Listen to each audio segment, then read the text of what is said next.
part which names the person or thing we are speaking about. This is called subject.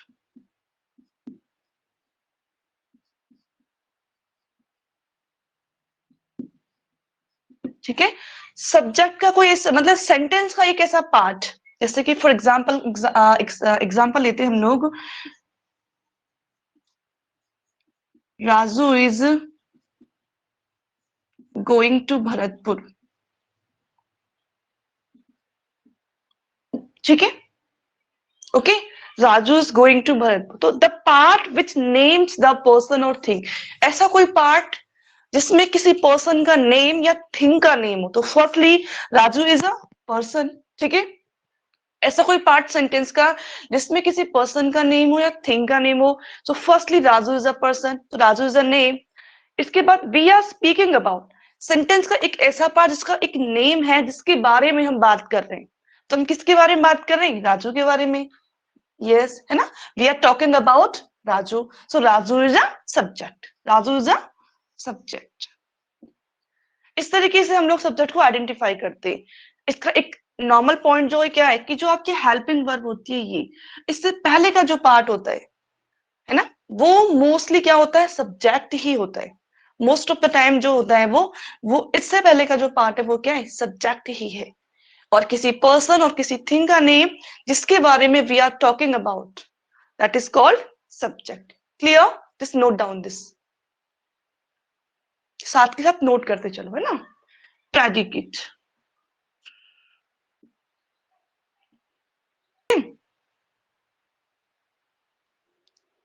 have you done all? Yes, ma'am. Yes, ma'am. है ना, बिल्कुल, very good.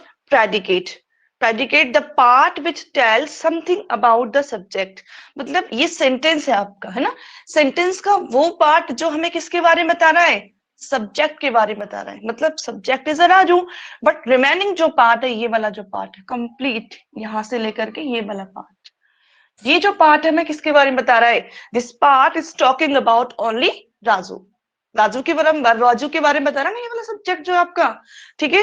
तो ये जो remaining part है subject के अलावा, this is called predicate. क्या होता है ये प्रेडिकेट, हम लोग नीचे यहाँ एग्जांपल लिख लेते हैं, ठीक है, बिल्कुल, ठीक है। रहीम does not like, Rahim does not like her, okay, तो रहीम इज अ, प्रथा just tell me, Rahim is a Ma'am, subject. subject, and does not like her, this is remaining part, this is called predicate। Predicate. बिल्कुल, very good, ठीक है। तो ये है आपका subject and predicate, एक बार फटाफट से नोट कर लो, उसके बाद हम अगेन इसका रिपीटेशन करते हैं।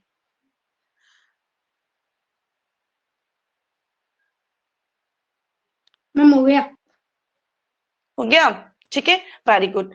तो I repeat again this topic, subject and predicate. Subject क्या है, सब्जेक्ट किसी पर्सन, जैसे कि आप हो, जैसे कि हर्ष शर्मा है, तो हर्ष शर्मा इज अ नेम।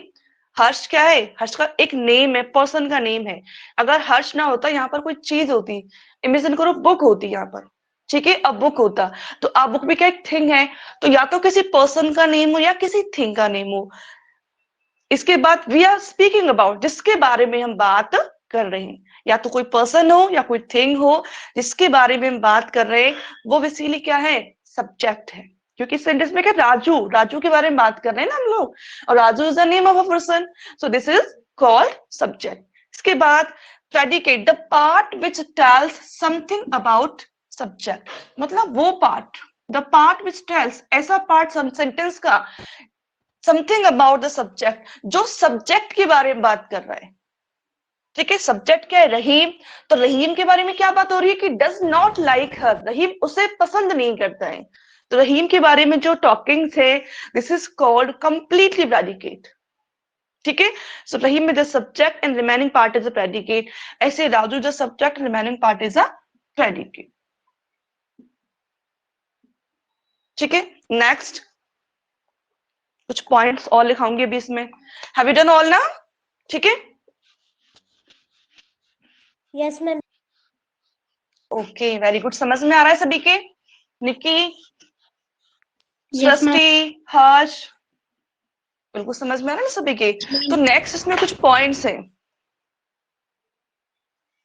इसमें कुछ पॉइंट्स हैं. देखो, जो बुक है, जो रैलन मार्टिन बुक है, इसमें एक सेंटेंस है कि द सब्जेक्ट ऑफ, जिन लोगों के पास बुक है वो लोग बेशक अपनी बुक ओपन कर सकते हैं, और जिनके पास नहीं है तो टेंशन लेने की जरूरत नहीं है.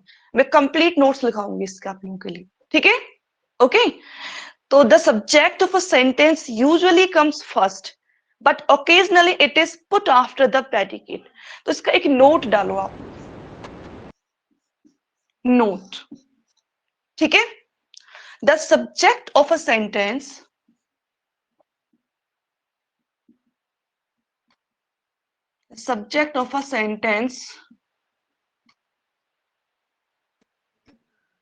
usually comes first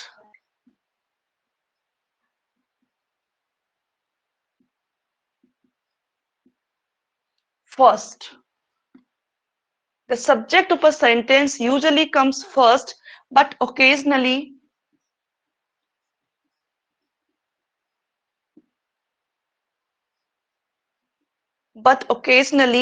it is put after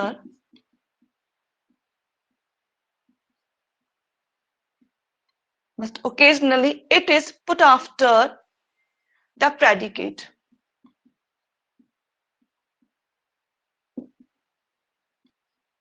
Okay, the predicate. जैसे for example, here comes the bus. Important rule है ना, here comes the bus. अब इसको हम लोग समझते हैं. बेसिकली जो सब्जेक्ट है वो हमेशा कहां पर आता है? आपसे बोला था ना कि मोस्ट ऑफ द टाइम जो सब्जेक्ट है कहां पर आएगा? हमेशा वर्ब से पहले आएगा. मोस्ट ऑफ द टाइम मतलब ज्यादातर आगे ही आता है, बट कुछ केसेस ऐसे हैं जहां सब्जेक्ट जो है वो मेन वर्ब के बाद भी आता है. Occasionally the subject of sentence usually comes first. सामान्यतः पहले आता है सब्जेक्ट जो है, but occasionally it is put after the predicate. But occasionally कभी कभी ये प्रेडिकेट के बाद भी रख दिया जाता है. प्रेडिकेट मतलब यहाँ पर ये कम्स जो है ना, ये जो वर्ड है इसको यहाँ प्रेडिकेट माना है, क्योंकि सब्जेक्ट तो आगे है ही नहीं यहाँ पर. ठीक है, सब्जेक्ट तो है ही नहीं, तो प्रेडिकेट यहाँ कम्स को माना है. तो प्रेडिकेट के बाद क्या आ रहा है? ये सब्जेक्ट आ रहा है. भाई here is subject, here is not subject. ये तो केवल डमी सब्जेक्ट्स होते हैं. जैसे here, there जो यूज करते हैं, there are 50 student in my class. तो इस सेंटेंस है बिल्कुल, there are 50 student in my class. तो इस तरीके के here और there वाले जो सब्जेक्ट्स होते हैं ना, ये this is called dummy subjects. क्या बोलते हैं इनको?